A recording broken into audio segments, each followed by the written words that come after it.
going on? What's up? What's up? What's up?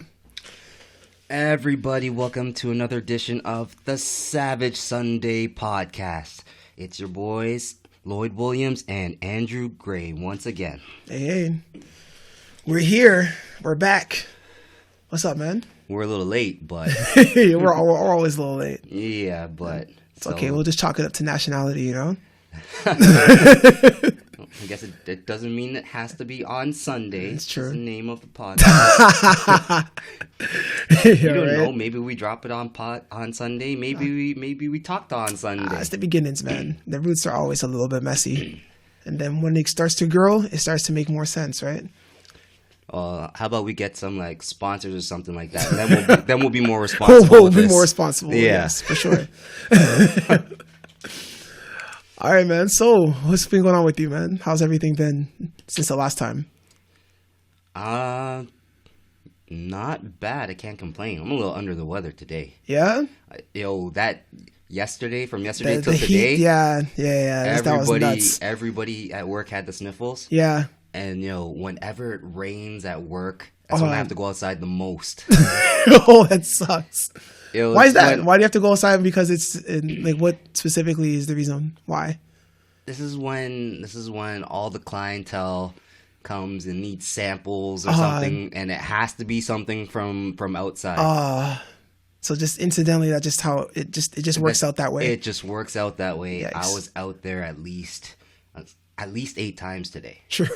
While it was raining.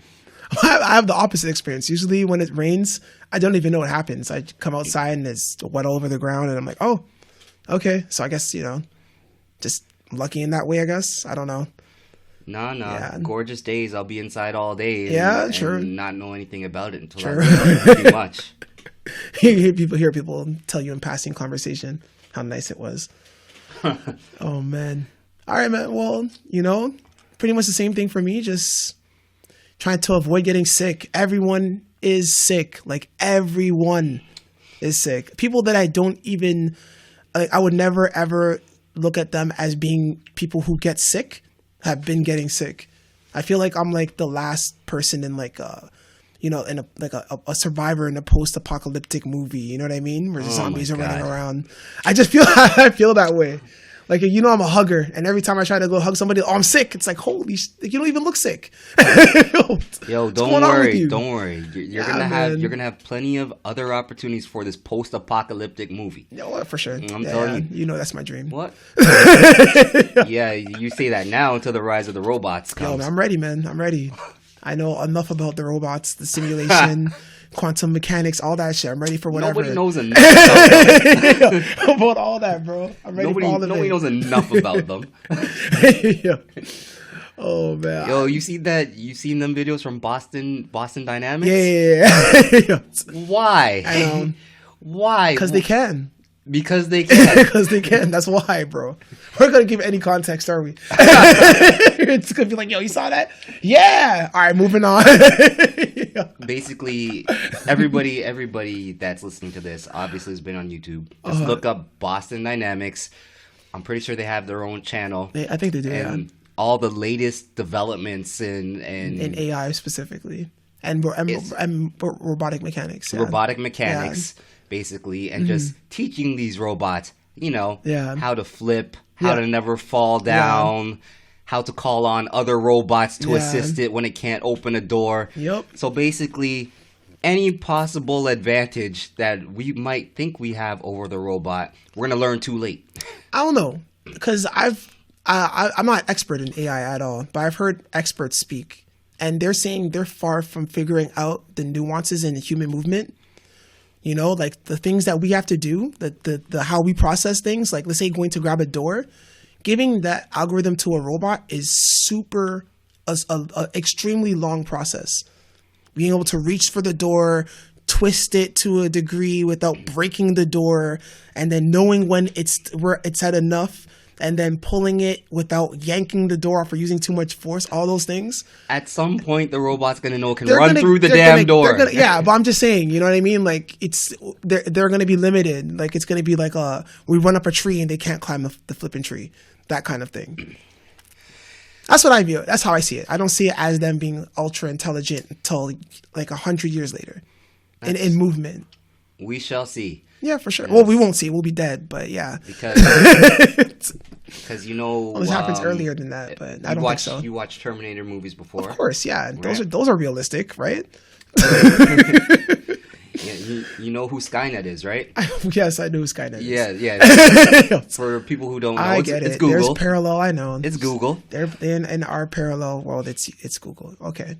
I'm just saying, your phone's listening to you right now. Of course. Giving you advertisements of things you should buy. Okay, we sound like a conspiracy theory topic. Let's get into the topics for the day. We sound a super conspiracy theorist right now. Whoa, this is not who we are. Whoa. No, that talk is coming. No, relax, bro. You're scared. No, I said that talk is coming. Oh my gosh. And you see how he looks right now. He has his conspiracy theory hat on. You know what I mean? Conspiracy theory looking beard. Wild out here. That's it. I haven't shaved or anything. Looking wild. I've been up all night, people. I've been up all night. All right, man. What do we got? What's going on in the news right now? First off, okay. How was the birthday? The birthday? Oh, yeah. I was all right. You know what I mean? Like, your boy turned 33. Thank God. Gave thanks to my mom. I think I did that last podcast, too. You did that. Yeah. No. That shout outs to my mom. Hi, Mom. We had our social the exact day that it was my birthday. So it was mostly just, being at the social, doing the things that we do, tending the door, dancing with people, being good hosts, having conversations, all that important stuff. And then my friend Janelle, she gets a shout out, as well as Lloyd of the Savage Sunday podcast. Arranged for me to have a birthday dance. Knowing that I hate them. I don't hate people. It's just an awkward peacock moment that, I don't really want. But I guess you got to do things for other people sometimes. So I did it. Okay. Bit the bullet. What was going on? No, we're going to clear the air here. All right, go ahead. Okay. At times we don't have the conversations over the phone and whatnot. Right. So this is what the podcast is for. All right. I did not have anything to do with this arrangement. All right. True or false? Did you announce the birthday dance? Jesus. True or false? Not Jesus, not Christ.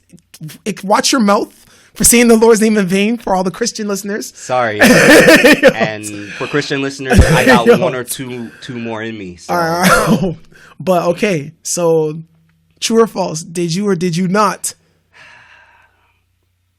announce the birthday dance and the birthday? I did announce the birthday dance. Okay, now true or false? No, hold on. Let me get this. Because it's a quiz. All your answers are going to be wrong. But we're going to go through it anyways. True or false? You know that I hate birthday dances. I'll be honest with you. I did not know that. Oh my gosh. I'll be honest with you. I did not know that. When have you ever seen me do a birthday dance? Maybe you were due. What the hell? Typically, people verbalize that they want a birthday dance. They don't have it ambushed on them unless there's some sort of ulterior motive. This is like my theory behind birthday dances, by the way.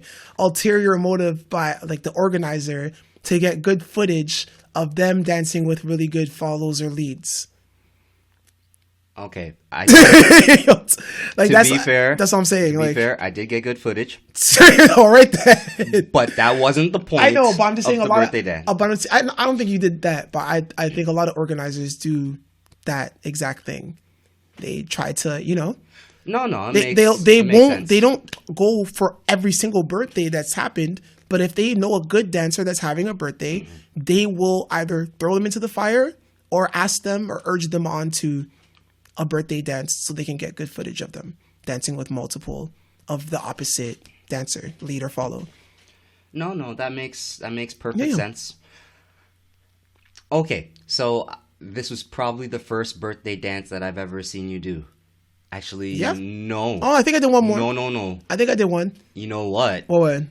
it's crazy because it's gonna tie back into our topic of the day. Okay. It's because the last time I think I saw you do one, Yeah. was one of those group birthday dances at like Flow in Motion. Oh, okay. Yeah. That was a long time ago. It was a long time ago. But we're not supposed to be getting into that topic until later.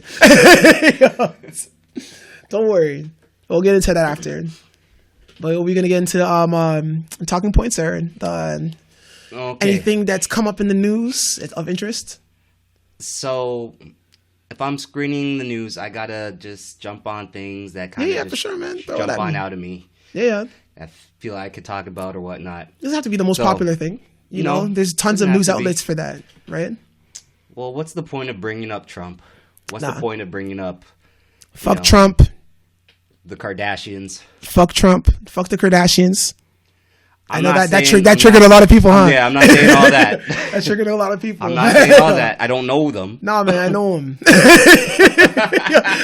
I know them. I've watched enough of the TV show. I know them, bro. They're fake people. I want real people. I'm tired of fake people. I'm sorry. Anyways. All right. So this one jumped out. Toxic skin whitening creams should be avoided at all costs. Okay. UK officials warn. All right. I'm sorry. Hold on. This is sounding hilarious so far. Many skin whitening products are banned in the UK due to harmful ingredients. Okay. But recent seizures of banned products indicate they are still being sold in a booming industry. The LGA, Local Government Association, said in its press release.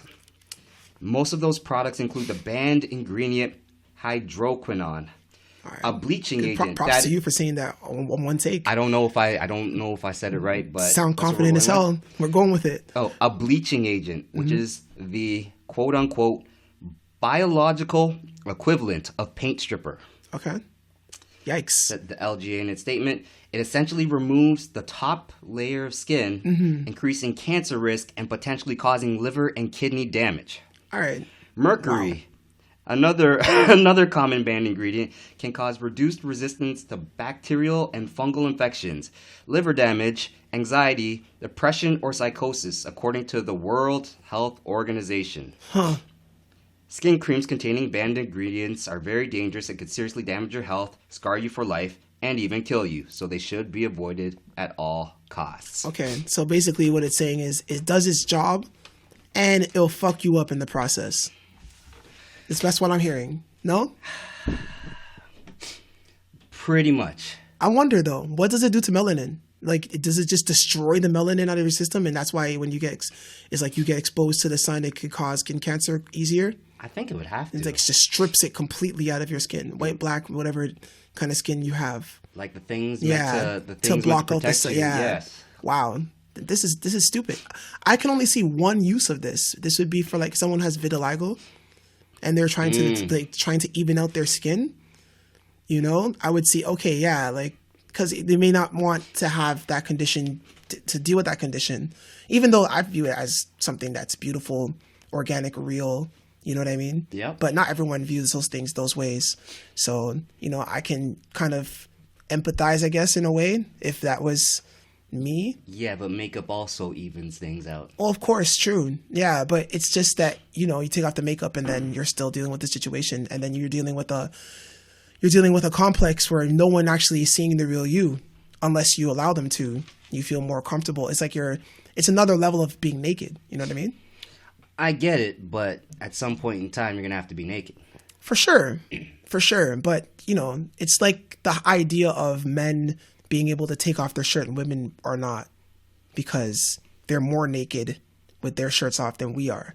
You know what I mean? It's like that same kind of parallel. If someone, like if they have vitiligo all over their face, their face has different coloration or discoloration, and they have to wear makeup to cover it up. You know, and when they take it off, they're going to feel more vulnerable than me, you and I with just our plain face, or even a woman who uses makeup, regular makeup, and then takes off the makeup off her face. They're going to feel even more exposed. So I get why like those things are created, but at the same time, I don't know if it's worth it. Like, I don't know if it's worth your health being sacrificed like that. What about you? What do you think? Well, First off, I think, are you fucking kidding me?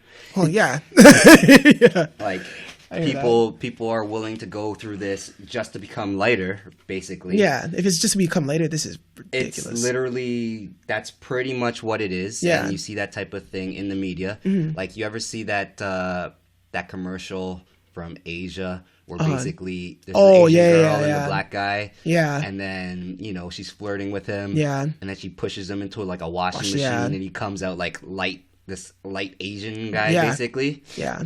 Yeah, that's the type of thing that I project, and it's actually one of the markets where super racist commercial, exactly. by the way. Even though they don't view it that way, they're like, "Oh, so we love black people." My best friend's black. My neighbor's black. Why did I say it that way? Anyways, I'm racist too, I guess. I don't know. We're all racist. Oh my goodness, look at us. We don't understand each other, even though we've been around each other forever. Oh my god. Okay, so I'm gonna try and keep my composure when I go through this. All right, bro. But go ahead, hit me. Hold on. Did they say cancer? Yeah, they said cancer. Did they say liver and kidney damage? Yeah, for sure. Did they say psychosis? Yeah, man. That's what those things do. Cancer and psychosis. Yeah, I'm sure that doesn't 100% cause cancer. I'm just thinking they're covering their ass if it's like a 5% or a 3% chance, so they don't get sued the pants off of them. But I'm sure if it's possible that those things can do that to you, then it's bad for you, regardless. But I don't believe that they're going to put a product on the shelf that is going to give you cancer. It's a possibility that you can get cancer using this product. There's a difference, right? There's a nuance there. But people are seeking out but the context is like the non-threatening ones, which still have side effects, by the way. Yeah. Are pretty much too expensive, so people are going to local markets and seeking out the illegal ones. Yes. And this is all for the sake of being lighter. Yeah. So, hey, man, appearance matters, man. It's probably like if you were to rank the things that are most important to people, it's up there with family. It's right up there. Like, it's not even like a disparity. It's a close race with family, bro. Take that in. Well, I'm not religious, but anybody doing that, y'all need Jesus. The black Jesus. You need self-esteem. But yeah, Jesus will give you self-esteem if this is your denomination of belief. So, my advice, stop listening to the narrative that darker isn't just as good. People tan every day just to get darker. Bro. So knock it off. Bro. Work on your fitness. Right, work on your fashion. Work on a 100%. Hobby. Get some dark skin role models, but man. Knock it off. It's hilarious. That's what I'm saying. Just knock it off. So this leads right into Trudeau again? And I'm no. Are we going to segue into Trudeau? This is a perfect segue right now. We could, but he ain't listening. That's okay. Someone told me something funny, and then I didn't hear it from someone. I heard it from Joe. I think it was Joe Rogan. He was talking to this comedian. I forget his name. Forgive me for Joe Rogan fans. But they're talking about bodybuilders. Yeah. And when they're in competition, like when they're about to compete. Yeah. They tan, right? Yes, and they do like a chocolate tan, like a really dark tan. Yeah. And some of them tan their face. Yes. Really dark. I've seen this, yes. And some people, like, they're allergic, so that part of this certain type of skin, they don't do it on their face. They don't tan their face that way, because obviously the skin on your face is a little bit different, more sensitive. Right. So they don't. But, yeah, man. And after, I was thinking about it, I'm like, is that blackface? Or what? What is that? What can you call that? I know it's tan, but the purpose of tanning, correct me if I'm wrong, is to give you extra resistance from the sun. No? Is that something to do with that? I don't tan, so I'm not schooled on this. But my belief of it, I may sound stupid, but it was like, because we don't tan, because there's that's what no I'm saying. need. But it was isn't it to like when it's like, oh, it builds it helps you build a resistance to island sun or anywhere where like is near the equator and near the equator, near the equator, and the sun is going to be on you for longer, and it helps you to, I don't think that's why people tan. Why do people tan? Just for the look? For the aesthetic. Then Remember Jersey Shore? We might have to dial back tanning then still. Remember Jersey Shore? Gym tan laundry? If there's no health benefit to tanning, like if there's no real health benefit to tanning, bro, I'm going to look at tanning differently from now on.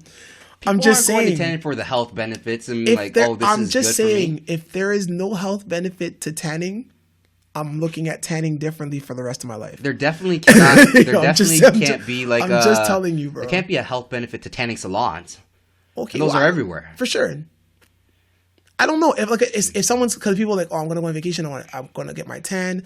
Then I'm just in my mind, I'm thinking, all right, because you don't want to get burnt by the sun. So it's like you're just, giving yourself a pre-cook.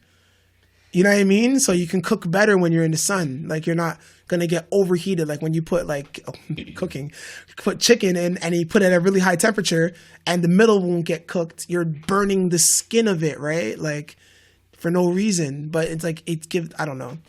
Maybe I sound stupid. Hopefully someone listens to this podcast and then schools me on it or tells me I'm right or if I'm wrong. Let me know because I want to know. Please school us who have no reason to tan. Yeah. That's basically do old school. I could look it up in Google, but I'd rather someone tell me because it might be more hilarious that way. Yeah. Oh, man. Or somebody that tans regularly. I don't think we've made fun of people that tan, but we just don't understand the point of it. Yeah. I don't know. I used to date a girl that tanned a lot. And I was just like, all right, that's her thing. You know what I mean? Like she just likes to tan. I don't know. It's like someone that just likes to go to the sauna. That's how I looked at it. I didn't really think too much of it. But now I'm thinking about it. I'm like, it's a little odd. It's a little weird. I'm like, I don't know. Maybe you just caught me at a sensitive moment. I don't know with this shit. All right, man. But I'm going to say one last final point to people who tan or get a tan. Yeah. Next time you go on vacation and come back with the tan, instead of putting your arm next to mine and saying that you're almost as dark as me now. Stop that shit. Yeah, that needs to stop. Oh, you're going to trigger me right now, bro. You need to shut the fuck up. Just shut the fuck up. Trust me. Oh, yo, I have to say this though. You know who guessed that one off the most? You wouldn't even guess it. Nah. Guess. Okay, go. I want to hear your guess. Who do you think guessed that off the most? What do you mean? Who says it the most? Who says that most? Yeah. It has to be someone that goes on vacations a lot. No, I'm okay. What ethnicity of people says that the most to black people? This guy's thinking hard. Yo, I don't even know. Yo, I swear, Latino people. If you don't shut the fuck up right now when it comes to that, yo, I love y'all the most. Y'all embrace me when I try to embrace your culture. But man, that is like the craziest thing every single time. You know what I mean? Look at me, oh, negro. It's like, yo, chill, bro. Oh no, chill. It's making me feel away. Like, yo, you have to go into the sun to get this. This is me. This is me, baby. This is all me. You know what I mean? Like, yo. I think they caught my snort on the mic. My Urkel type just snort. Just be you, man. There's no need to compare. Just say you got a tan. You know what I mean? Be proud of the tan, but you don't need to compare yourself to me to be extra proud that you're trying to attain my level of darkness. This is natural. It's not necessary. Man, be you. You're beautiful. I'm beautiful. There's no need for you to try to be me or be my complexion. Oh man, moving on. Moving on. Yeah. This one stood out to me. What's up? Jennifer Lopez and Shakira joining forces for Super Bowl halftime performance. Oh, and I think they'll be fired. I think that's going to be mad fire, bro. J-Lo can put on a performance. She's a performer. She's more of a performer than she's a musician because that's all she's been doing her entire career. You know what I mean? Like she started off as a fly girl in Living Color. In Living Color, you know? Damn, you took out right? One of my talking points, bro. Oh, yeah? True? So we're segueing already? Hold it. But yeah, man. But let me get this off. This is from Billboard. After rumors started swirling early this month that Jennifer Lopez would be this year's Super Bowl halftime performer, the superstar took to Twitter on Thursday, September 26th to confirm it's happening. But she's not going it alone. Fellow Latin music powerhouse Shakira will also be performing. True. I say Shakira's fire too, man. There's basically a lot of debate on Billboard, basically on who should be their like surprise guest performer. Oh, right? True. So they came up with a bunch of options. Yeah. Now, basically, I just want to say this first. The last few Super Bowl performances that I remember distinctly. Beyonce. Bruno, Beyonce. Yeah. That one really stands out. For sure. Prince. Prince was huge. Prince in 07. Yeah. Prince was huge, yeah. And I think Michael Jackson would still have to be the biggest of all time for me. He's big. It was big in an iconic way, but the performance wasn't that great. He just stood there with the glasses on, watching people faint because they couldn't take it. But it's like, the show was good, but it wasn't like theatrical good. It was just, he's an icon good. You know what I mean? I'm not going to pay any attention to what he just said. All right, man. I'm going to keep it real, man. I love Michael Jackson. Michael Jackson's the greatest performer of all time. But I'm going to be honest when it comes to Michael Jackson. I'm not going to be I'm not going to dilute myself. I'm going to let this go. Or delude myself. I said dilute. My vocabulary is off. I'm sounding off. I'm going to let this go. All right, man. Go ahead. Let it go. All right. So I'm going to give you a list of options, and you tell me who you think of the options. Cool. So they have here Cardi B. She all right. She'd be good. Pitbull. Pitbull would be really good with those two, I think. Ricky Martin. Ricky Martin, probably, that's my favorite so far. Yeah. Maluma. Maluma's all right. He's all right. He's new artist, That may be a good look for him. Taylor Swift. I like this one. Daddy Yankee. He's a good look too. Drake. Drake is all right. I don't know if Drake fits in with those two you know what I mean? Like the cohesiveness, you know what I mean? He also dated J-Lo and... I don't think he dated J-Lo. There was something. It was just a rumor going around that he was just talking to J-Lo. It wasn't dating her, I don't think. Okay. Yeah. And then, for some reason, DJ Khaled. Nah. He doesn't do anything. He's the background guy. He's a super producer. You know what I mean? Yeah, I can't see a reason for there to be DJ Khaled. Yeah. I feel like Ricky Martin would be fire. I don't know. That's just my thing.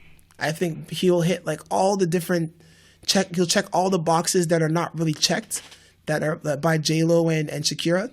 You know what I mean? And then it's cool for them to have an all Latin Super Bowl performance team squad. Yeah. That would be big. I don't think that's ever happened actually. I can't think of one time there is just all Latino artists headlining Super Bowl halftime show. Well, I have who I think it will be, and then I have who I think it should be. All right, what do you think? This guy didn't even give me that option.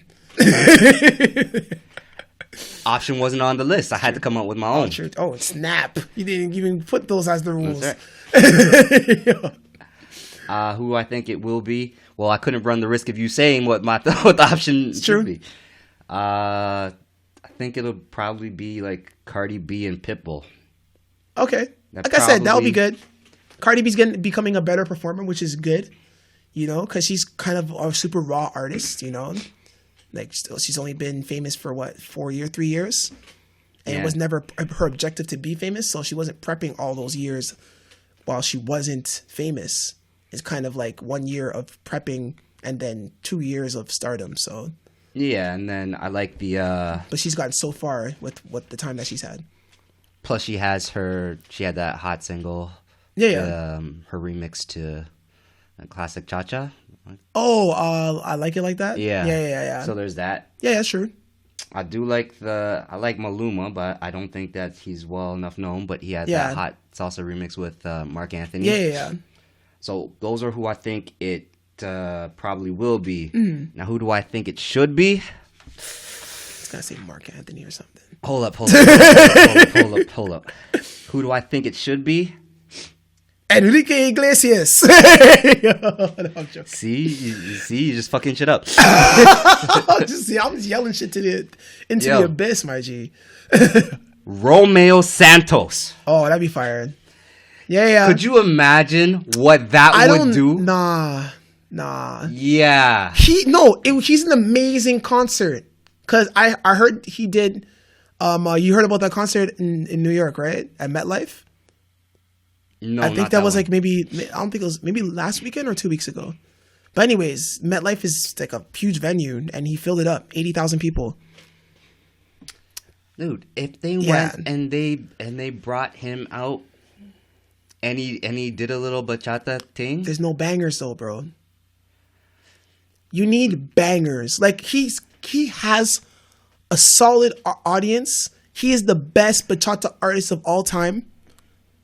But he doesn't have international bangers. Shakira has international bangers. She does. J-Lo has international bangers. She does. Pitbull has international bangers. Maluma has international bangers. Ricky Martin has international bangers. This is all true. You know what I mean? Like that's what you need because honestly, let's be real.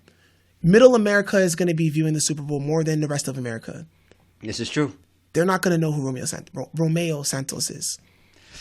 That's true, but... You see what I'm saying? They're going to be, who the hell is this guy? But they're going to know who Ricky Martin is. Upside, inside. They know that shit, bro. They're shaking their shoulders and shit. Remembering their youth. That's what he's front of Menudo. Like, bro. Ricky Martin's a staple. I did that one time for like... I don't know if it was karaoke or something like that. Straight. Vida Loca. That's what I'm saying, man. By the way, that girl in La Vida Loca, fire. One of the best video models I've ever seen in my life. I'm just saying. She is. I didn't even know what a dime was, and I was reaching out for dimes, bro.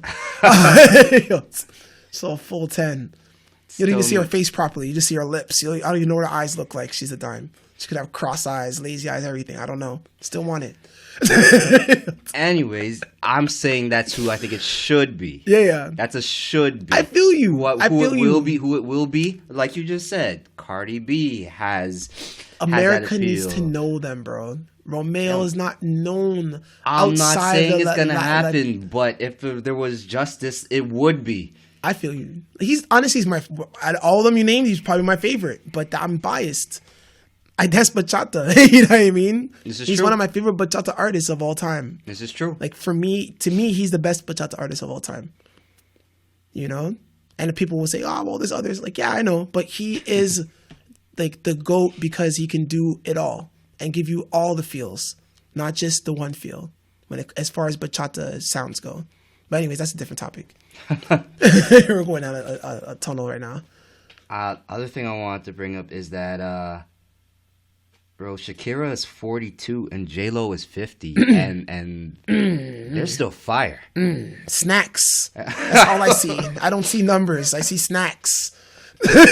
42 what? Cookies? I love cookies. Anyone that knows me knows it's on accounts, on the record. I love cookies.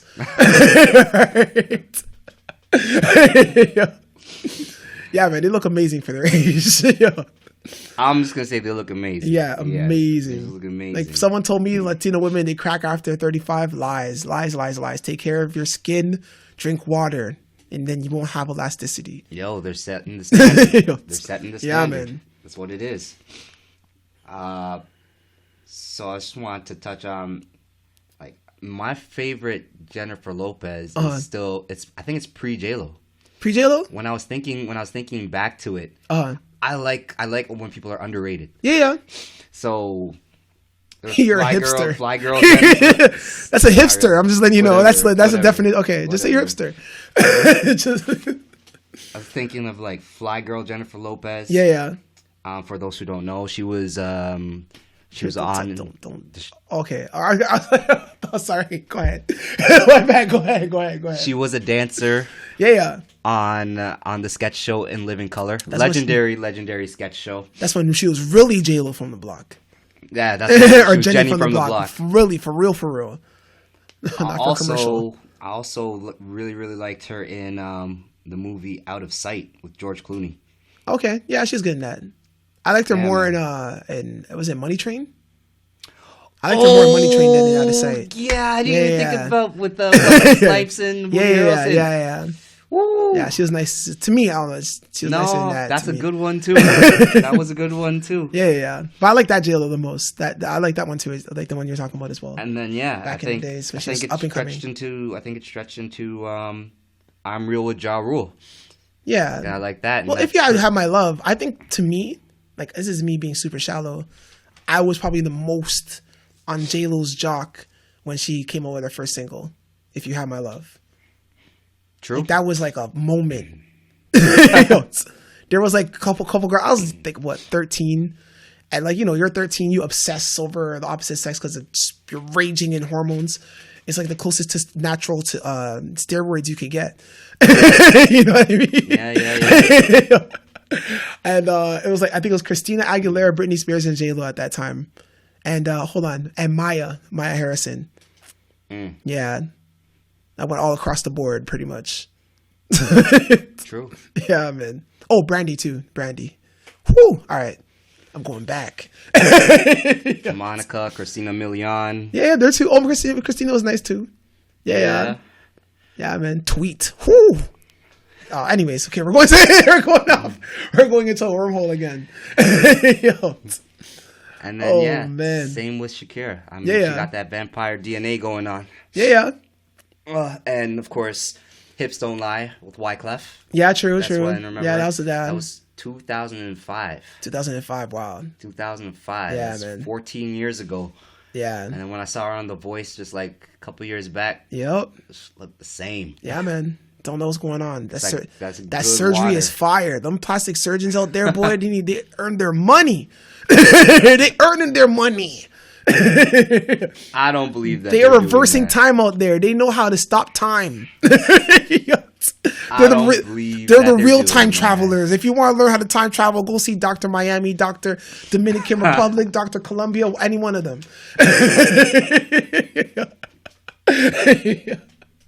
All right, bro. What do we got? All right, man. That's it from my side. That's it? Yeah. All right, cool. We're good topics though, man. We're still almost 40 minutes in. 40 minutes in. All right. Yeah. So we guess we should get into the topic of the day. All right. Yes, sir. So the topic of today that we're going to tackle, we're actually taking a step into salsa history in Toronto specifically. And we're looking at the venues that were the hot spots of their respective times. We're going to try to go through chronologically. We weren't there for much of it. So forgive us if we're not absolutely correct with how everything flowed, but we have talked to our elders, and we kind of have a grip of what was popping back in the day. What word did they use? They use hip instead of popping back in like the mid 90s. For early 90s, mid 90s. They don't even use popping anymore, bro. It's true. No, I mean back in those days. Hip. I don't know. It wasn't hip. It wasn't hip. Hip was way before. It was before. Okay. What would have been? I don't know. I can't think of what the slang would be for hit. Cool, hype, something like that. Hype sounds about right for man? The time. Hype, man. All right, cool. So let's get into the 90s. You know what I mean, dude? So as far as I know, I wasn't dancing salsa in the 90s, obviously, but as far as I know, El Rancho was probably like the most iconic spot from like, I would say even from like 70s, from 80s to 90s. El Rancho was like one of the biggest spots in Toronto. From there, you have like Lula Lounge, which is also a very iconic spot in Toronto, known as a jazz bar, but they have salsa nights, live bands, great food, stuff like that. And then we moved from there. There was Plaza Flamingo. That was right across the street from El Rancho. That's an iconic spot as well from back in the day, from way back. Yeah, we're talking like mid to late 90s. Some of y'all weren't even alive, or you guys were just being conceived, or you guys were just sex at that point. So from there, we have, I'm just thinking, there's more of the Western areas, like there's like Fregata. That's a club that's been around for a very long time. Yeah, that's like located in Mississauga. Like a Polish club, but they've had their Thursday Latin night running for, it's been decades now, I think. Good amount of decades, yeah. I'm just trying to think. And then there's also Berlin. I was going to mention that. Yeah. Berlin, that was uptown. We'll get back into what Berlin actually became after. And then we had Babalu. Of course. Babalu. Probably one of the most poppin' spots. From there we had, I'm trying to think, because... out west, we had On the Curve. On the Curve, yep. On the Curve, that was a big one for if you're living out west, specifically Brampton, Mississauga. On the Curve was located by Mississauga, by Square One, specifically. Absolutely. What else was there? Just thinking, I can't really think of too many places outside of that. Well, for the 90s, I mean. But for the 2000s, obviously there was 6 Degrees. Woo! Right? 6 Degrees was oh man, that meant so much to me. There was also Acrobat. Yes. Right? Later to be renamed as Uptown Loft. Acrobat, yep, absolutely. There's Alley Cats. I think that was actually before. I just said Alley Cats before 6 Degrees. Yeah. Yeah. So Alley Cats, right?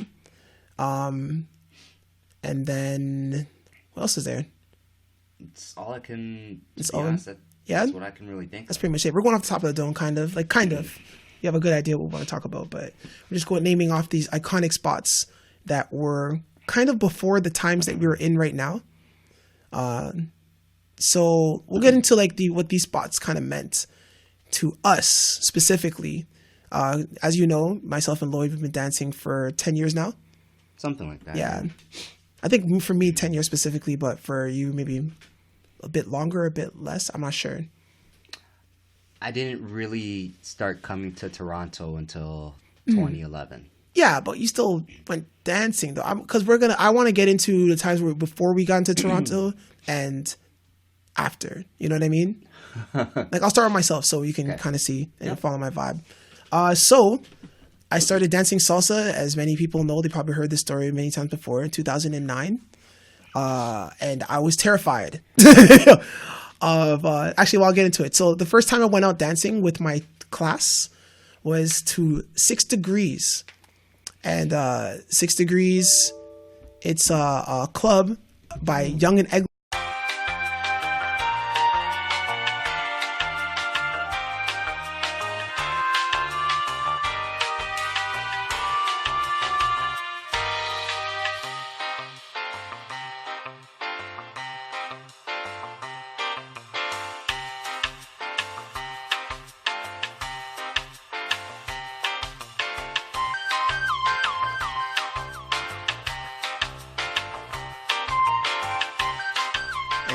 Because I guess she does coding or some shit like that. And we are back. Oh, yeah? It's saved? It's still going. Really? But did we save Wow. Okay, so if you guys don't know... We just had some technical difficulties. Is that what we're going to go with? I forgot to plug the laptop in. Thank you. I forgot to plug the laptop in. We thought we lost everything, but the laptop, whatever this laptop is, Acer... Shout out to Acer, it's an OG, kept everything running somehow, some way, after it died. And we're just going to go off of faith. So anyways, shout out to Aurora, by the way, for no reason at all.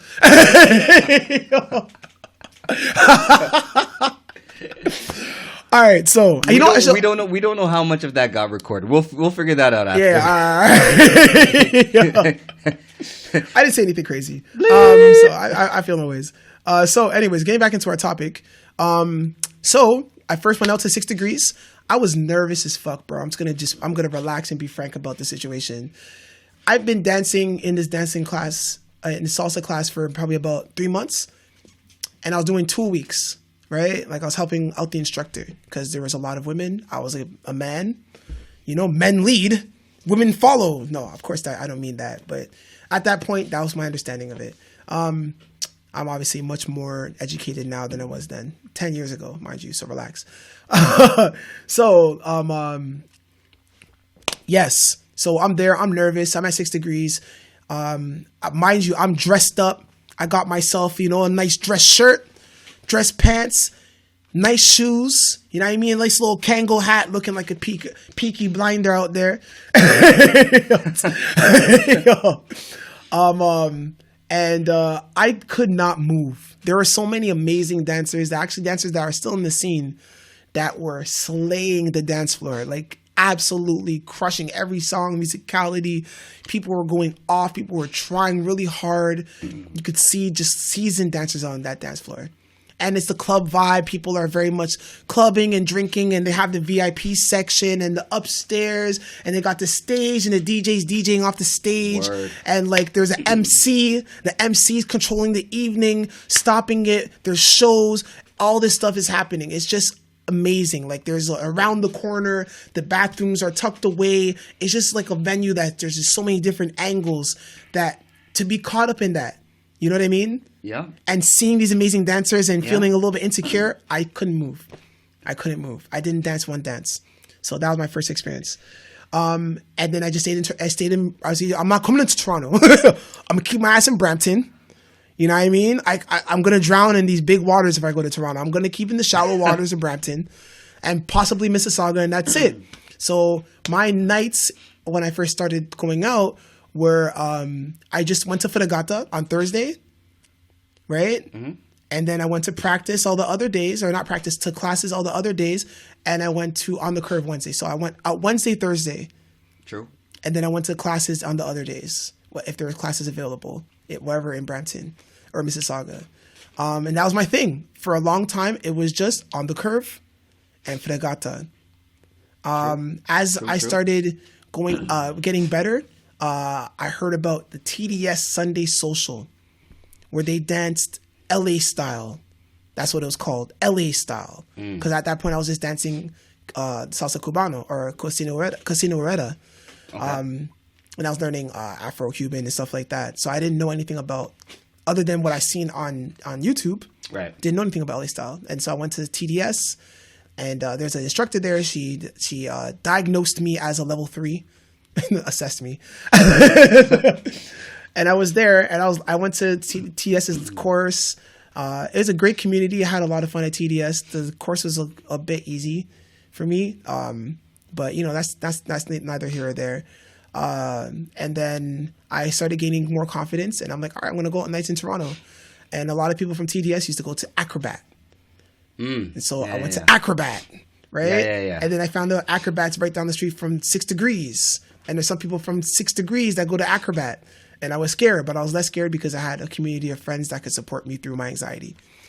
From there, I learned about Alley Cats, which is a little bit more laid back than 6 Degrees, happening on Monday.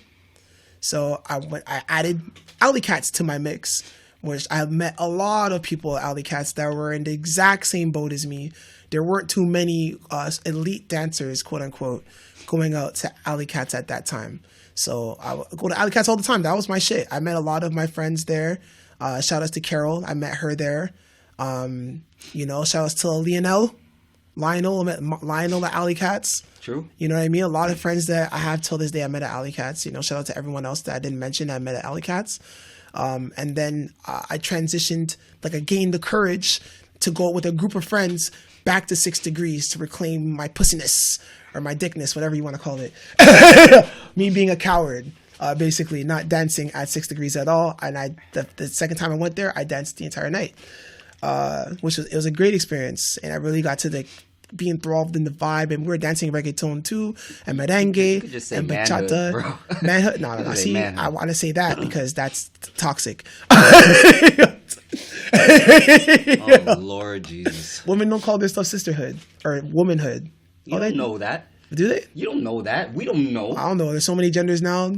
I feel like maybe they do. Hey man, I was taught to not to say guys. hey guys, now let's talk not to say that. So I'm just saying. If I go to you like, yo, where are your balls? Maybe women say to each other, yo, where are your eggs? Like, we don't know. Nah, man, I don't think it's parallel. I don't see those things as parallel anymore. We're in an unparalleled universe now. Well, that's anyways, too bad. I'm a dinosaur. We're going too far. But so from there, that's when it was like, all right, so now we're getting to an intermediate level. We're starting to feel more comfortable. We're hitting that learning curve where classes, like we can kind of, do everything that we're learning in the classes. Now it's time to become advanced, right? And there were a select few clubs that were meant for the advanced. And one club specifically, you probably know, was Babalu. Legendary Babalu, where all the elite dancers will go there on Wednesday nights to listen to the sounds of DJ Gio. The DJ for the elite dancers, right? And incidentally, an instructor to the elite dancers at the time too. Yeah. Shout out to DJ Gio, Los Alsamanos. If you're back then, you know what it is. You know he was a whole legend out there. So I went to Babalu. I was trying to dance with people, but I couldn't dance on rhythm with them because they were part of a whole different tribe called the On2 Dancers, whatever that meant at that time. So I, danced with my friends. I would dance with girls that or follows that would be like, do you dance On2? And I would be like, nah, I dance Casino Reda. And they would be like, oh. And I'm like, can I dance with you? And they'd be like, okay. Or they'd be like, no. That's how it sounded. Just like that, no. Or they'd say, I'm tired. I'm just really tired. And that would sound like no. And then when they go dance with other people, it'd be like, ha. This is how I felt at the time, mind you. I'm trying to emulate like how I felt at the time. And yeah, man. And then, as the story goes, I tried to hone in on my abilities to try to structure everything to how everyone was doing it, but try to make it my own. So I learned on one, highly in depth, with many different people, like with Oscar, with Latin Energy, with many different schools. I was just bouncing around, even with TDS. I try to master on one.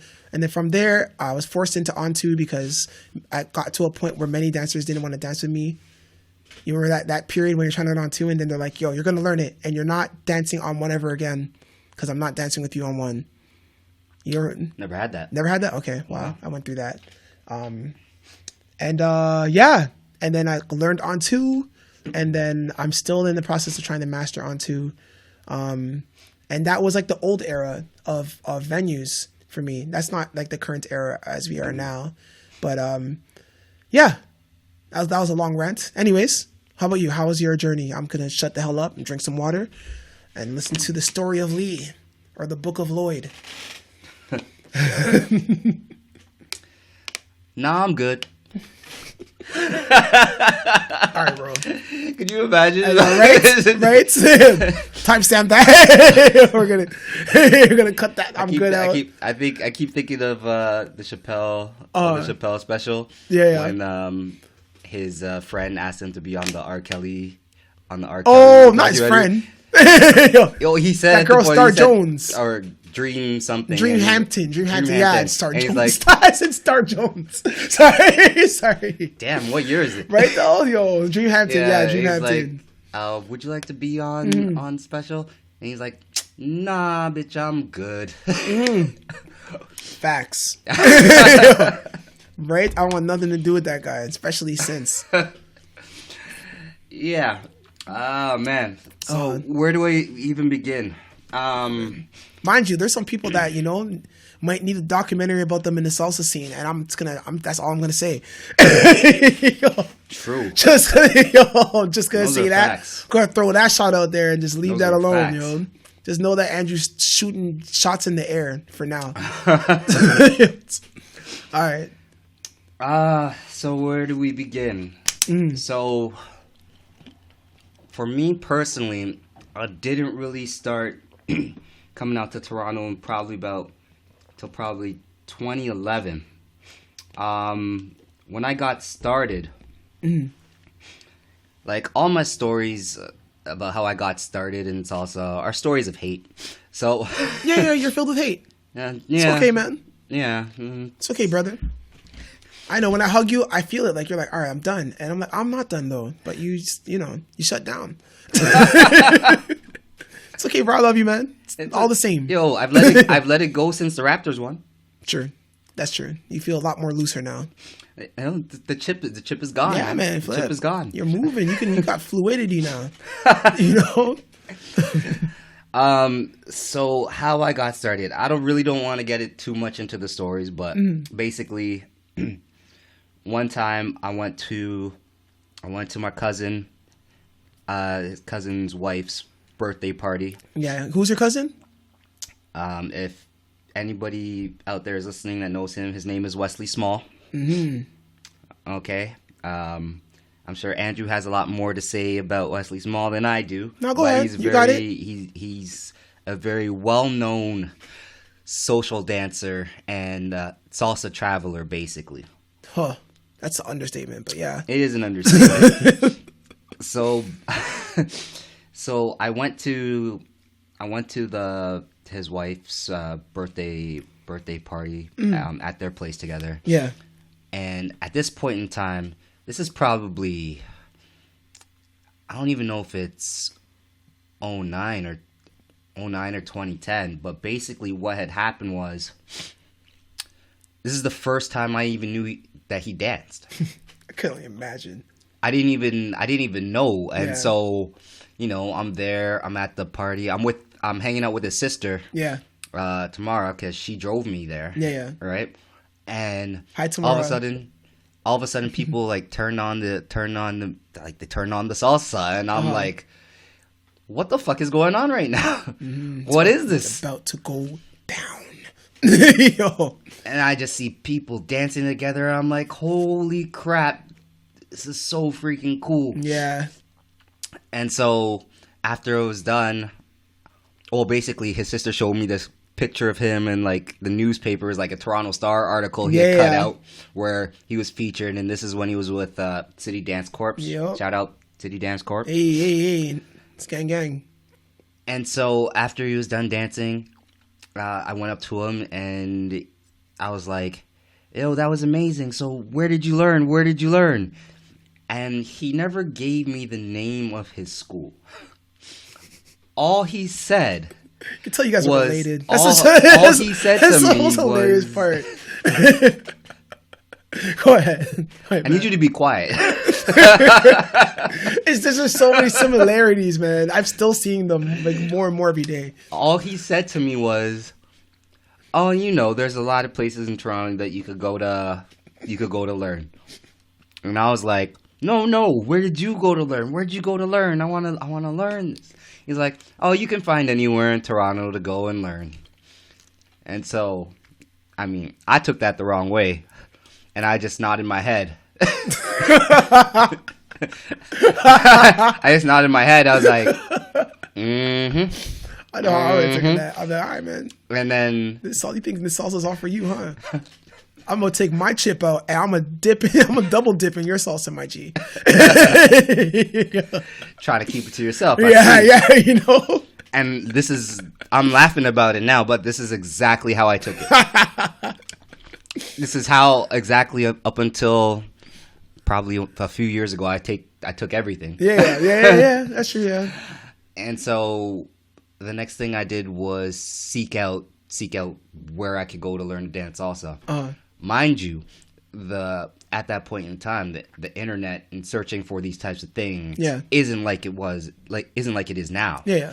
So it was difficult. So when you're looking and I don't even know if it was Google at the time. It could have been Yahoo or Ask Jeeves, Bing, all these different search engines. Something along those lines. It took me to the school out in Thornhill. True. Yeah. Yeah. And when I learned that they had a class going on like that night after I called them, I drove in the middle of a snowstorm. That hurts. Yeah. in order to go to this lesson. Yeah. Because I was like, yo, it is now or it is never. Props to you. You might never dance salsa if you didn't make it to that snowstorm. This is true. Yeah. So I went and I did that for 7 weeks. Then after that, I didn't continue on. Mm-hmm. I probably took a break for about it could have been like 8 months to a year. Yeah. But my buddy, my boy Derek, he knew that I was into that type of thing. Okay. And at that point in time, he was hosting a talent show. Okay, true.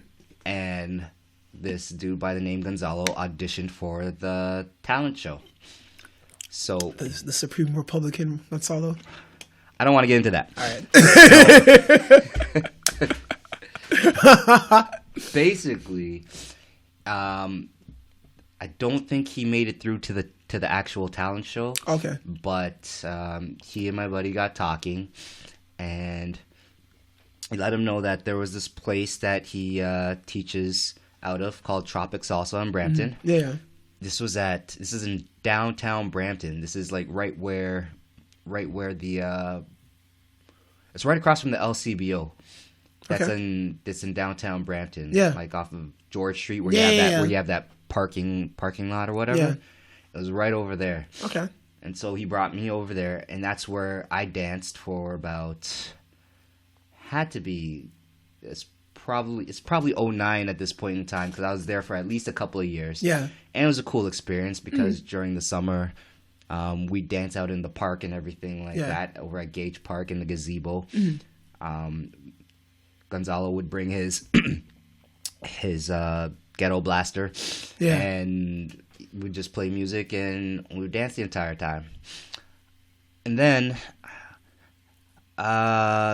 basically what had happened was there was this one point in time where I've been dancing all weekend. It's a long weekend, and I'm feeling myself, and I'm just let's just go. Let's just keep dancing. Like, where else can I go? And I don't know anywhere at this point in time except for whatever's around Brampton, or if we're doing like this public event in the middle of the day and everything like that. Okay. And so Gonzalo says, well, if you want to continue dancing, and this point in time, it's Long Weekend Monday. Yeah. He says, why don't you go to Alley Cats? So it's just me and my homegirl. Okay. She drives. We go to Alley Cats, and basically this was the start of everything. Yeah. And it was exactly like you said, as far as all the amazing dancers and everything like that. First off, I didn't know so many non-Latino people danced. Yeah. And I'm just seeing so many. Like, I don't even know if there are any Latino people on the dance floor. I feel you. And they're all dancing amazing. Yeah. And if I can describe it to anybody, it's like you're at your first dance and you're just against the wall with your homies. Yeah. Or you're against the wall with your girls and you don't want to meet the other sex in the middle of the dance floor, and everyone else is just in their slow dance bag, grabbing ass. You're grabbing the wall. So yeah, man. And I miss those middle school dances. So that was my first, that was my first experience. So okay, so I need to cut off this point in time and go and move forward. Okay. Yeah. But I'm going to say this, and then the story's gonna have to be told another time, or there's gonna be a special event. Yeah. Okay. Sure. Special video made. Uh-huh. But this is also the first time that I met Oscar. Oh, true. I will say this. Amazing, man. I will say this. Shout out to Oscar. Yeah. After this experience, and after my experience with Oscar, I didn't go back to Toronto for a year. For sure. If your woman being stolen, right? No, I'm joking. Yeah, I didn't. I'm joking. I didn't go back to Toronto for a year, basically. So, Yeah. but that is another story for another day. That's a to be continued at another time. Okay. I'll let you get that one. So it comes to be a year later, and at this point in time, I'm going to York. Okay. And remember that time? This is when I joined Olas. Yeah. Okay. Twisted Lee. I don't know what that means, but oh, your hair is twisted at that time. Oh yeah. There are photos on Facebook somewhere if you can find them. Yeah. And so Kim and I had the idea to do the 6 Degree salsa competition. I said, okay, we weren't taking lessons or anything like that. Basically, the only lessons that we were doing were pretty much with each other. Yeah. Through the OLAS organization, right? Organization of Latin American Students. Yeah. Okay. And I said, okay, well, if we're going to do this, we're going to need some lessons. Yeah. And there's only one man I can imagine myself going to. It also leaps in the air, comes down when the crash, but it still is light as a feather hitting the ground. And then so this turned out to be Oscar at this point in time. Legendary Oscar Naranjo. And then pretty much from there, I never looked back. Pretty much, well, at least until now. No, you're still looking for it. It's changed a little bit. That's all. Yeah, it's slowed down a lot. It's not like it was before. No. But basically, I need to convey this message. Things were completely different. Yes. Like, they were so different. Like, how everything is pretty much a social and there's basically no nights. It was the complete opposite. Nope. And to be honest, Friday and Saturday were probably the weakest nights as far as salsa go. At least that's what I found. Yep. All there was like Lula and Babalu, but those were Latin nights. They weren't full salsa nights. Right, exactly. Yeah. So the best way I can convey what it was like back then, at least for me, from my experience, is myself and Kim Ramos. We used to ride together and we used to do this like it was a job. So Monday, we'd go into Alley Cats. Young and Eglinton. Tuesday, it'd be 6 Degrees. Yep. Wednesday, I'd probably be going to On the Curve. On the Curve, baby. So much I could say about On the Curve. Yep. Thursdays is when I did my lessons with Oscar, so I didn't really focus on going out too much. This is when he had his classes in Richmond Hill. Friday, Acrobat Uptown, maybe. Yeah. Saturday. Well, Acrobat Uptown, the same thing. Well, yeah. Acrobat / Just to Uptown. clarify. Yeah. That was a maybe. Okay. Saturday was pretty much non-existent. Yeah. The only thing that I might do is Toronto salsa practice in the middle of the day. Oh, yeah, that's it. That was consistent. Yeah, Toronto TSP. Yeah. I might do that. There was also, and it's more obscure, and I know you went there as well, and that's actually where I met you, was on a Saturday. And that was the Flow in Motion parties that happened quarterly. Right. Happened once every 3 months. I forget which Saturday it was of the month. It was like May 3rd Saturday or something like that. Yeah. Every 3 months. And that was DJ Duck. Yes. As you guys still know, because he's still in the scene, a staple very much so. Yes, he is. In the scene for bachata and salsa, and TDS legend. And then there was Coco Mai Mai, who is not really in the scene as much anymore, but she was very, very much in the scene back in the time when I started. Yep. And she was there for many of my personal milestones, like the first time I performed and stuff like that. And then there is the big homie, DJ Tyrone, who's not really in the Latin scene so much anymore. He's on the radio doing like house mixes and stuff like that. But I hire him every so often to do like private gigs for me, and he usually does an amazing job of being able to play salsa and top 40s like together and make it, even if it's majority salsa, he knows how to mix in regular tracks into that. So true. Yeah, man. And that was that was a Saturday thing that people look forward to. Yeah. Otherwise, there was pretty much nothing for a hardcore dancer to go to. Pretty much nothing. And I didn't discover that until after I joined Oscar's team, because that's when I would have become in the know, basically. Yeah.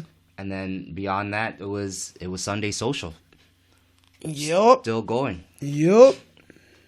Still going. Yup. Holy crap. The master level social, basically. Pretty much. Yeah. It's like the staple. Yeah. That's crazy. 6 degrees. I can't convey how important no, I feel you. how I'm important just, 6 just degrees thinking, was to me. Like, holy crap. Yeah.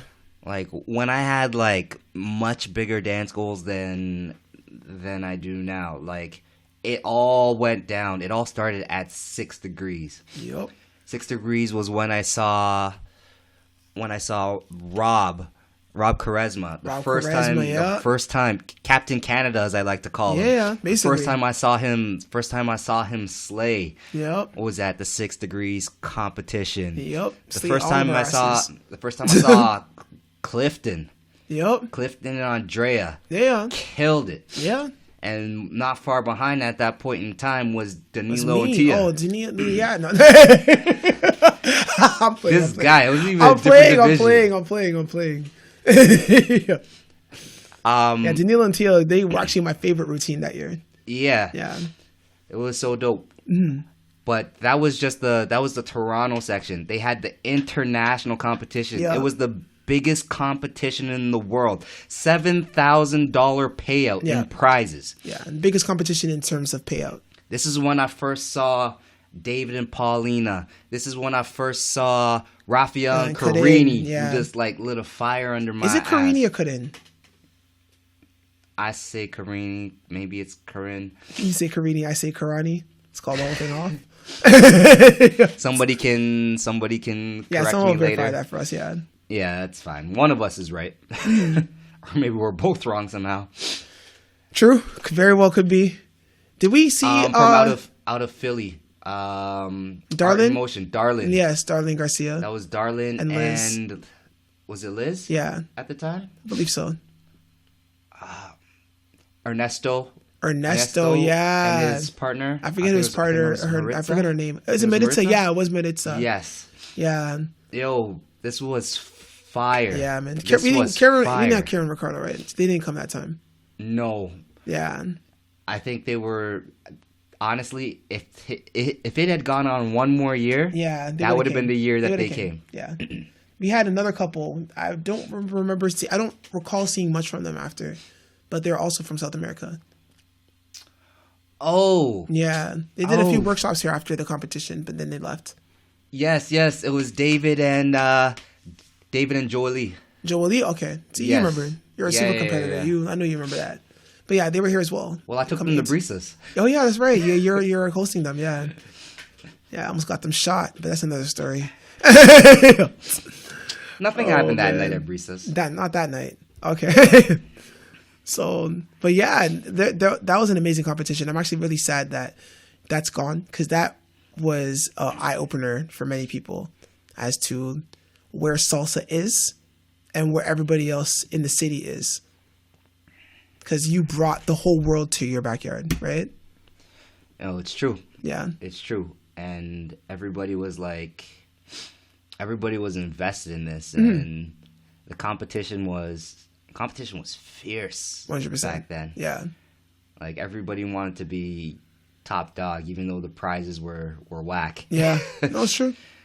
At least as far as the amateur ones go, like this promise of a trip that never really panned out. You still wanted it. Yeah, for sure. You just wanted to be number one.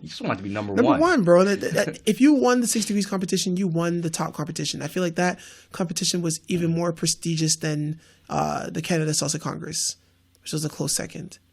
True. I feel like if you won 6 degrees, that was real acclaim. Both hosted by Jen, by the way. Yeah. Both hosted by Jen McCoy. Absolutely. Who runs Canada Salsa Congress. But 6 degrees was the truth. Yeah. That was the one where... Oh, yeah. That was like... It wasn't just like a world championship. It was like the people's championship. Yeah. You were like the top... Yeah. You were the top dog. You won that. Yeah. Yeah. It's the Masters. Yep. That's what it is, yo. Because you can there's even people competing internationally for amateur. Like, that's when you know it's something. Little club. People as amateurs are traveling or, like, you know what I mean? Trying to compete. That's amazing to me. Absolutely. Yeah, man. Another thing I got to bring up is I got to bring up On the Curve. Of course.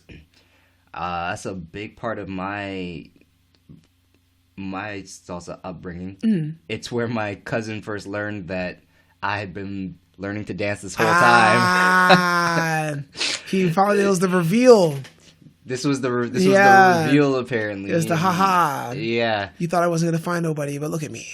Cross-body leads and everything. No, I was playing on like coming up just one day. Like, true. It wasn't supposed to happen like this. Yeah. I had it all planned out in my head. Yeah. But On the Curve, man, on a Wednesday night, that place could have a line going just like down the street. Oh yeah. If it was like Christmas holidays, or there was some kind of holiday to be followed, like Black Friday. The line would go down the road past, like, pretty much it could go down all the way down to Square One parking lot. Yeah, pretty much. Yeah, right down the street into there. I think right now it's where the beer market. There's a beer market there now, I believe. Yeah, if I'm not mistaken. Something along those lines. Yeah. This would go down all the way down the street. This is where I met DJ Cisco. Oh yeah, okay. And he was the one that was saying that I should, like, yo, you need to come to Acrobat and dance there, homie. You gotta come out to this place. True. And I was like, nah, I'm good.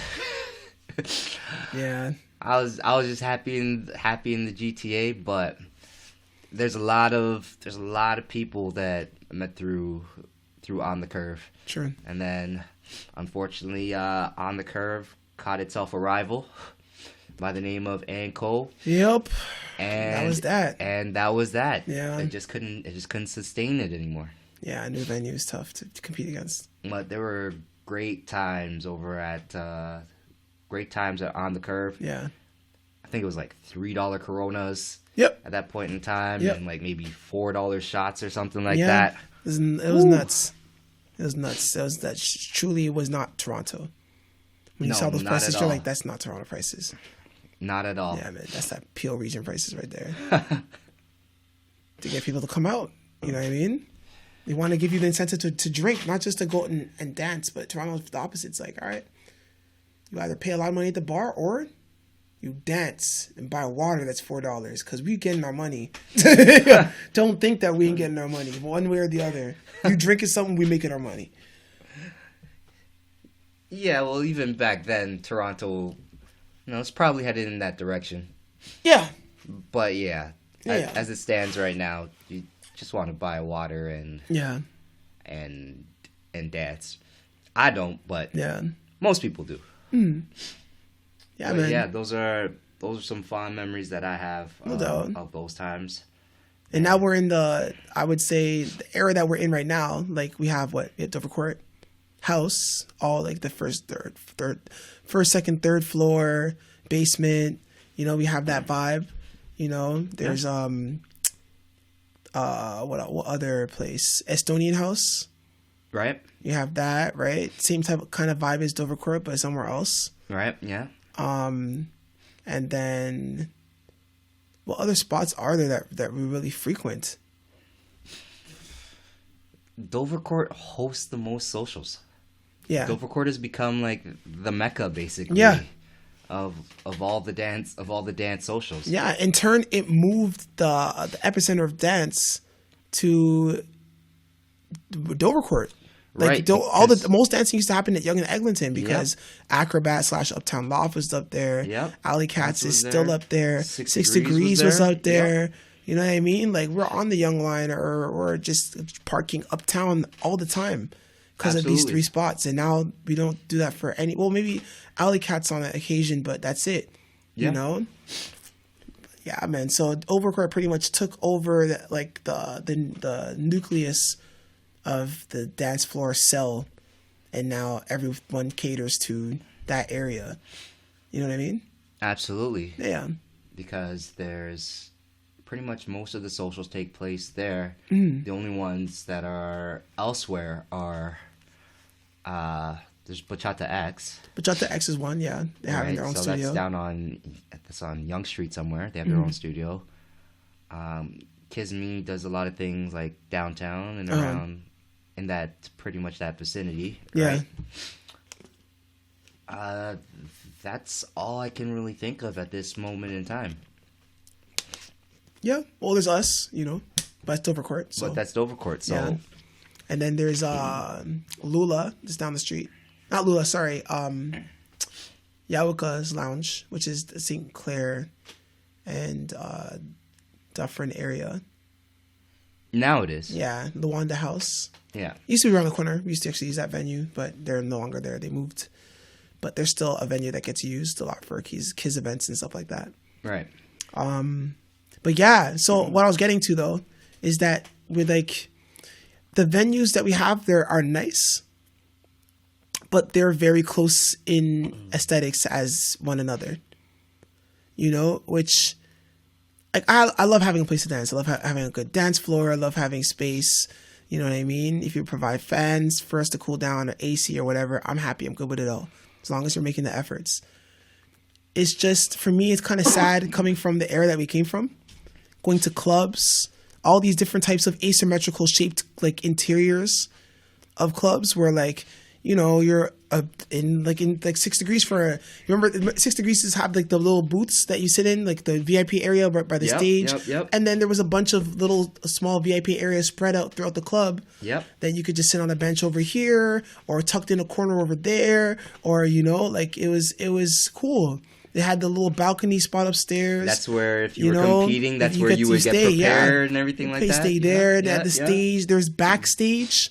Remember, you could dance on the back of the stage at 6 Degrees? Yeah. So it was like, there was so much going on. It felt like a different place every single time you went there. It wasn't just like, oh, I know where the good dancers are going to be here, and the intermediate dancers are going to be here, and the beginner dancers are going to be there, and those people always chill by the bar. It was not like that. Those environments did not allow for things to flow that way. It was kind of like everything goes. One day, if you didn't have room, you're dancing here by the washrooms at 6 Degrees. Another day, you're dancing in the corner by the stage, in front of the stage. Another day, you're dancing behind the stage. Like, you don't know. This is true. But with Dovercourt, there's kind of a monotony of just the same type of thing. And it's not, to me, it doesn't have too much to do with the venue. It's what people decide to do with it. You know, because you could just say, all right, I'm not going to stand here all night, or I'm not going to always go to the same spots. But people are creatures of habit. So if you allow them to, they're going to do what's comfortable. But and in those asymmetrical spots, like 6 Degrees, it doesn't allow you to do that. Some people might be in your spot, your comfort zone, and you got to go find somewhere else. And that's how that's how your night's going to be. And that's it. You know, another thing is they had dress code at these places. Right? Yep. Where it's like, there were many situations where I would go to Babalu and, oh, sir, we need your ID. Ouch. Or, oh, sir, no running shoes. Whoo. Sir, no jeans. Whoa. Right? Like, you know what I mean? Like, those are we had to adhere to those rules. Otherwise, we're not getting in. Yeah. You know, all we're going to do is make our friend feel bad because we're not getting in, and they adhered to all the rules and they're going in. They're on the other side. You're looking awkward, saying, don't worry, bro, I'll find my way home if you didn't drive. Or like, oh, don't worry, bro, I'll wait in the car if you did drive. Like, it's just weird. But you didn't have to deal with that, Dovercourt. So people just wear whatever they want and, you know, be comfortable. But at the same time, there is something to say about dressing up to go out dancing. Like, that's, in my mind, when I thought of dancing before I was socially involved, when someone said, oh, I'm going salsa dancing on the weekend, that was like a flex and a half. You know what I mean? Someone was flexing their diversity, their culture, they're cultured. if you went salsa dancing on the weekend. You couldn't even say it regularly. You had to be very posh, you know? And that came with the dressing. That came with the getting dressed and going out, getting your hair done, going for a manicure, you know what I mean? Smelling fresh. It was a day of it. It wasn't just, all right, oh, there's social over there. All right, let me get my gym bag and have a little lady of the night bath, that's like how Lee calls it, and switch my shirt and go out there, right? It's gonna be an ongoing thing. Yo, I'm not gonna let that die. Right? So it's not to say that it's all good, but I'm saying it gives you something different and structures the scene in a different way. And without it, you've seen, like me and you, we've seen what the scene's become. There's a lot of good things that have happened from it being gone, and there's a lot of bad things that have happened from those clubs not being staples in the salsa scene. Yep. Yeah. Yeah. No. I agree. Mm-hmm. I won't lie. I miss those nights. I miss those competition type atmospheres. Oh boy, this guy cutthroat. It felt like, I don't know how to describe it. It was just like, it was like Super Bowl time for like salsa dancers. Yeah. You know what I mean? But it was like it was this big fight feel. Yeah. Pretty much, and it was more, as opposed to just being a competition performed in front of judges, it felt more like you were also performing for the people. Oh yeah, for sure. And that in of itself just created this it was just this big time feeling. And I miss that so much about those times. Yeah, that was a great crowd. It was a great crowd. Everybody would just get so fired up. Yeah. Holy crap. Yeah, it was very loving. It was a welcoming community, for sure. Because then, you know, after you're done, I don't know if you experienced that, but people are hugging you, saying you did a great job, this and the other. People are genuinely impressed. No, people told me I sucked, but still. Okay.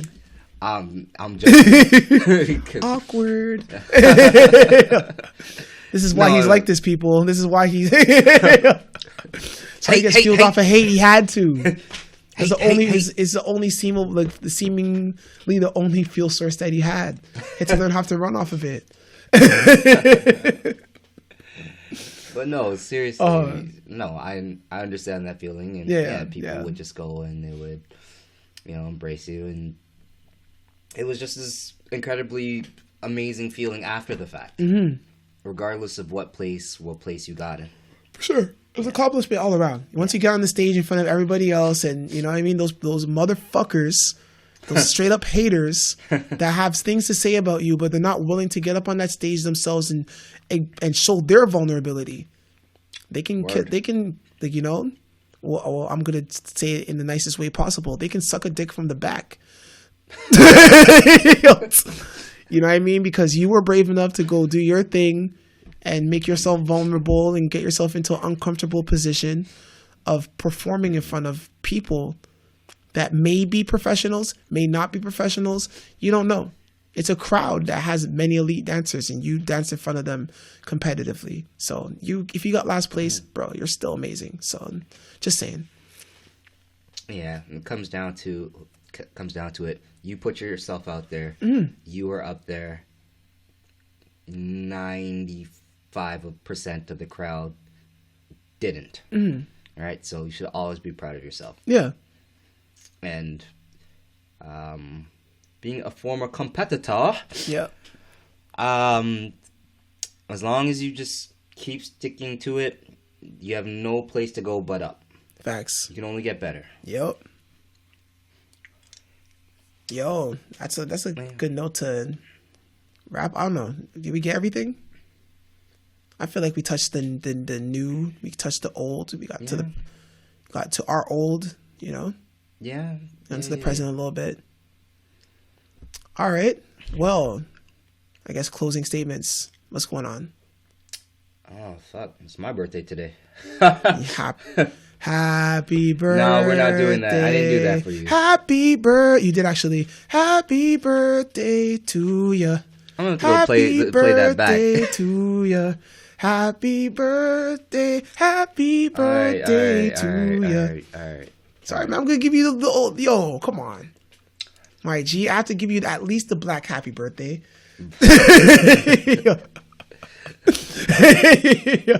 But yeah, we just hit midnight right now. Yeah. So happy birthday, man! For the day. See if we can take a shot before we go. Probably should. Yeah, let's commemorate it. Started off nice. Yeah. Any plans for your birthday? Mr. Libra scale. We shall see how it unfolds. This guy, his favorite saying. So boring too. Yeah, I know. It's such a balanced statement, Mr. Libra. Scale. I'm trying to figure it out because one, I just started feeling sick like everybody else. So, I mean, after I called people carriers and told them to stay the fuck at home. Yeah. I don't want to be a hypocrite. Just drink lots of water, man. Drink lots of water. So, you know what I mean? Build your immune system up. So I'm gonna try and get some sleep and go to the gym. Take care of this, and we'll see. I might go. Currently, I'm in Brampton. I might go to golf for a few days. True. Thinking about that. Get that housewarming in order. Pretty much. I feel like that housewarming is like, you know, on Family Guy when Stewie's talking to Brian and he's like, "Gonna write that book that you've been talking to me about, huh?" I feel like, yo, I can say with confidence now that housewarming is that book. They're pretty much the same now.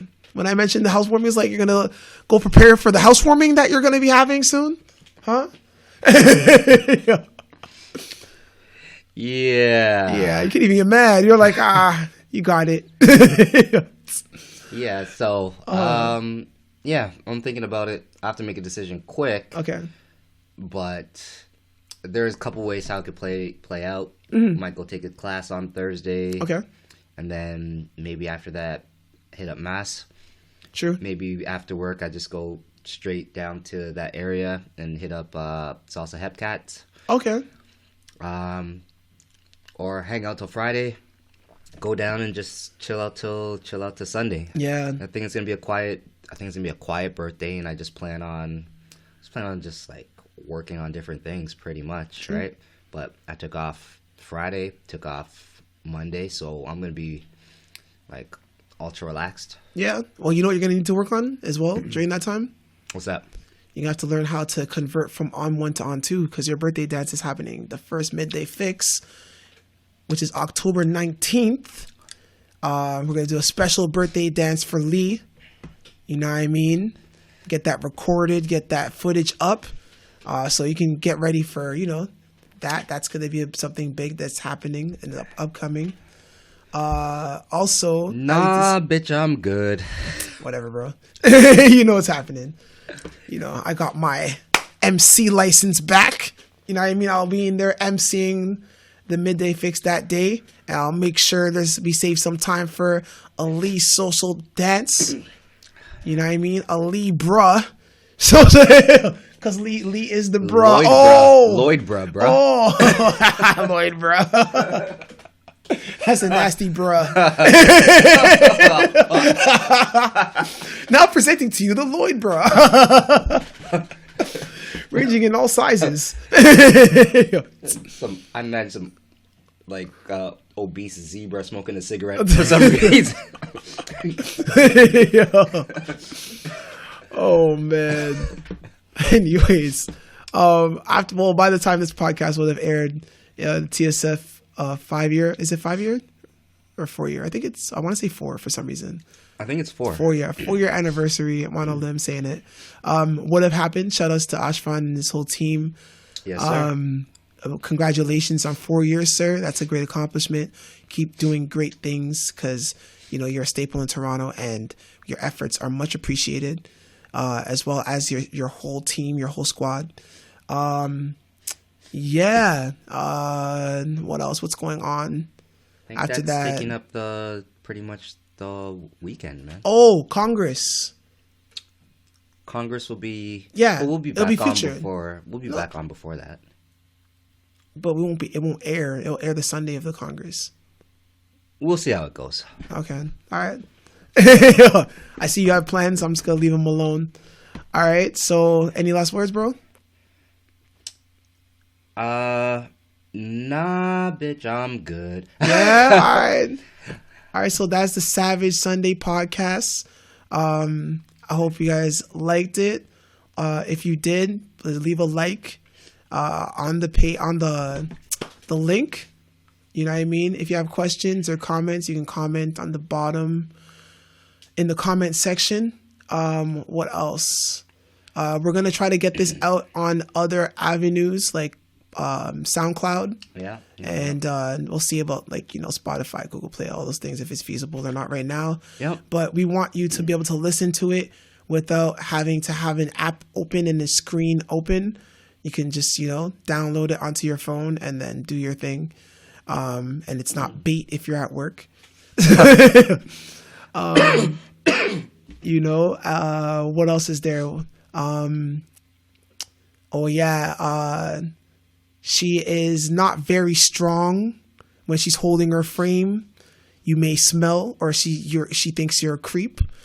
Where is this going? Social dance memes. What else is there? There's she may not. Hold on, I had this one. I'm trying to remember this one. Oh yeah. Sorry.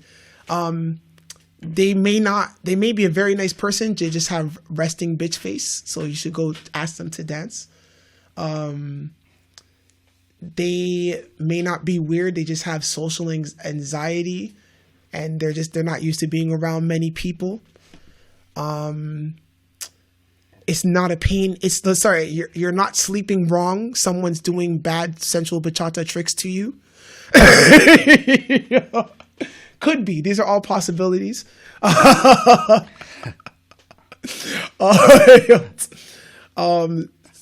Traditional bachata is not the same as merengue. They are different things. You got any? No? I got nothing. You got nothing? I got You're just leave me with these, yo. Come on, you have to have some. There's probably one. Like, yo. I got nothing. No salsa moments? I got nothing. I got no memes. Oh, man. Nothing. I got nothing. Yeah. I gotta be honest. Body rolls don't have to happen in a bachata dance. You know what I mean? Oh, my God. Anyways, I'm just ranting. But if you like this podcast, like I said, like in the comments, we're done. We're going to probably try to make this air for Sunday. We're a week behind, so this may air earlier than Sunday. We might do another one because we need to catch up to get back onto schedule. Yeah. So stay tuned for that. If you have any if you have any subjects that you want us to bring up, you want us to talk about, let us know. We are still learning how to incorporate other people remotely. Yes. Okay. So we're working on that. That will be coming soon. So that will be the Savage Sunday hotline will be open. We'll be taking in callers. You know what I mean? And we're also working on adding video to the mix. When we're ready, we're going to have that up so that you guys can see our reactions. Because there's some things that Lee does, and the way Lee reacts, the way he's dressed. But I think he's going to switch up the way he's dressed once he gets the video out, or when we get the videos, when we have the videos going out. You know me, I'm always dressed fly, so that's not a worry for me. He just had his breath. All right. So we're done. God bless everybody, and for those that don't believe in God, may the universe be in